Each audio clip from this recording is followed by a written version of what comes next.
बस बार बार एक ही बात कही जा रही थी कि मैंने किसी का खून नहीं किया है। माँ ये सब क्यों सोच रही हैं आप?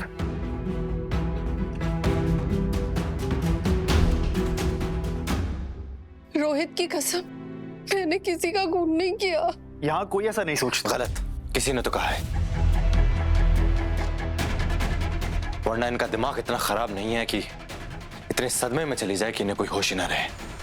माँ, अगर किसी ने ऐसा कहा है तो मैं उसकी तरफ से माफी मांगता हूँ।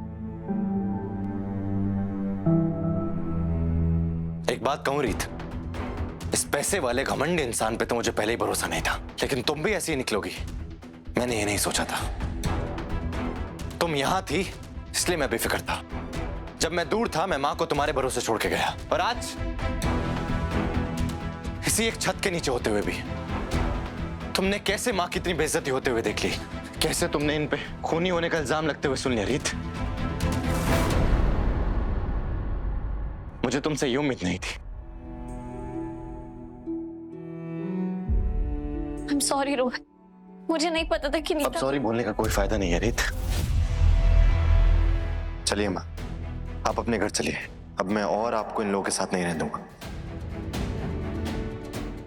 ये घर, ये लोग रिश्ता रखने के काबिल नहीं है।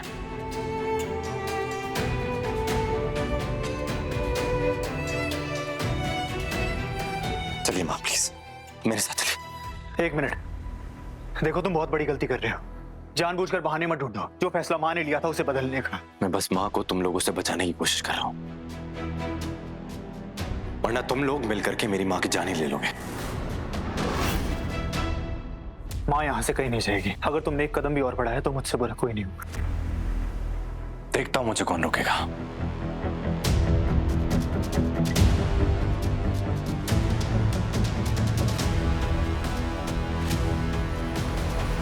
क्या करोगे तुम? छत से कूद जाओगे? खुद को आग लगाओगे? जो करना है करो, मां मेरे साथ ही जाएगी।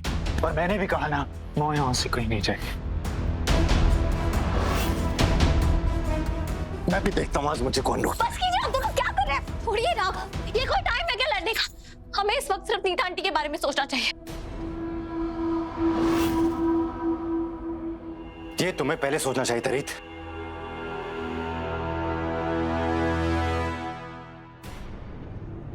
माँ, माँ, नीता आंटी आप ठीक है ना?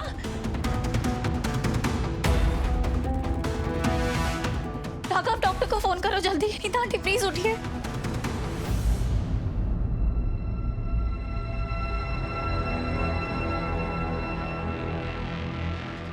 हे माता रानी, उठा लो इसे, उठा लो, वरना मेरा इस धरती पे रहना मुश्किल हो जाएगा।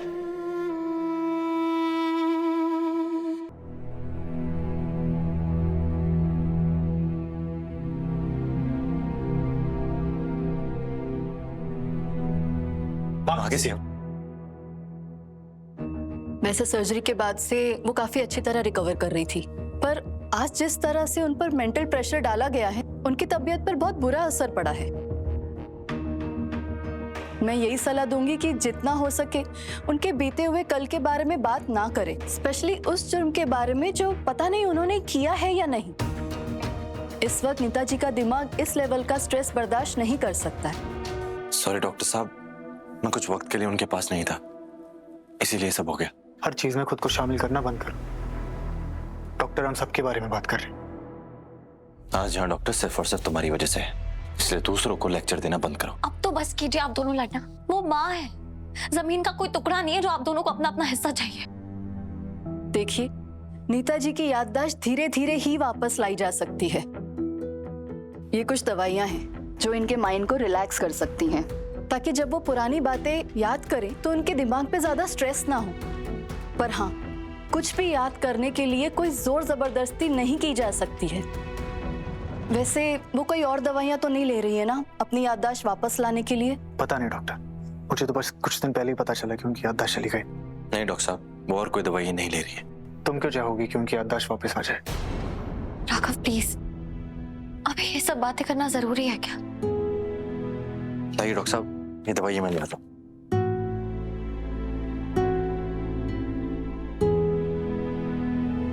वो ठीक है, अभी मैं उनके साथ ही थी। रुको, क्या जरूरत थी मेरी माँ से ये सब पूछने की? क्यों बार बार तुम उनसे अपने पापा के खून के बारे में बात करती हो?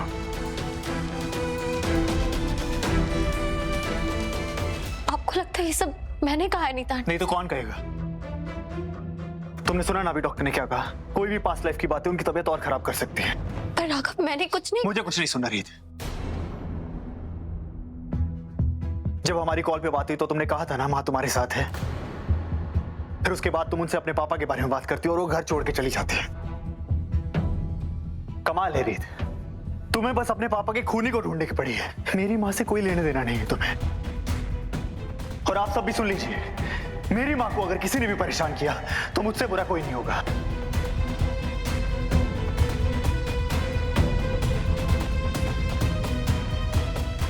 हे माता रानी, मेरी छोड़ी हुई छोटी सी चिंगारी ऐसे आग लगाएगी कि तो मैंने सोचा भी नहीं था।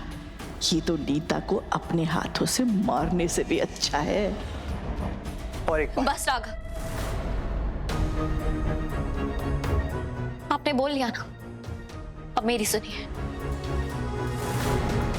आपने सोच भी कैसे लिया कि मैं ऐसा कुछ कर सकती हूँ? सुबह भी आपने सबके सामने मुझ पे गुस्सा किया, मेरा अपमान किया कि मेरी वजह से नीता आंटी के साथ कुछ बुरा हो सकता था, जबकि उसमें भी मेरी कोई गलती नहीं थी। मैं समझ सकती हूँ कि आप अपनी माँ को लेकर परेशान हैं, पर इसका मतलब ये नहीं कि आप बिना सच जाने मुझे दोष देते रहे। मैं आपका गुस्सा निकालने वाला पंचिंग बैग नहीं हूं मिस्टर राघव सूर्यवंशी। और कसम है मुझे मेरे पापा की, अगर मैंने उनकी डेथ के बारे में कुछ भी कहा हो या पूछा हो नीता आंटी से और आपको मेरे ऊपर विश्वास नहीं है ना, तो आप खुद जाके उनसे पूछ लीजिए।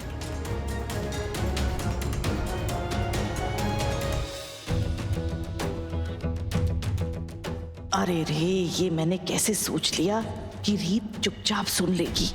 अब ये सोच शारदा कि तुझे क्या बोलना है, तेरा नाम कभी भी बाहर आ सकता है। अगर तुमने उनसे इस बारे में बात नहीं की तो किसने की?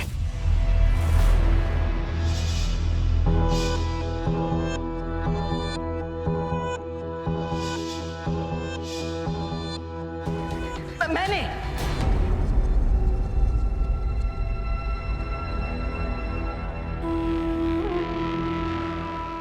मैं तब से तुझे यही बताने की तू कोशिश कर रही हूँ, पर तू है कि किसी को बोलने का मौका ही नहीं दे रहा और बिना वजह तू रीत पर इल्जाम लगाए जा रहा है। और ये कैसी माँ भक्ति है तेरी राघव कि तू सही और गलत में फर्क देखना भी भूल गया।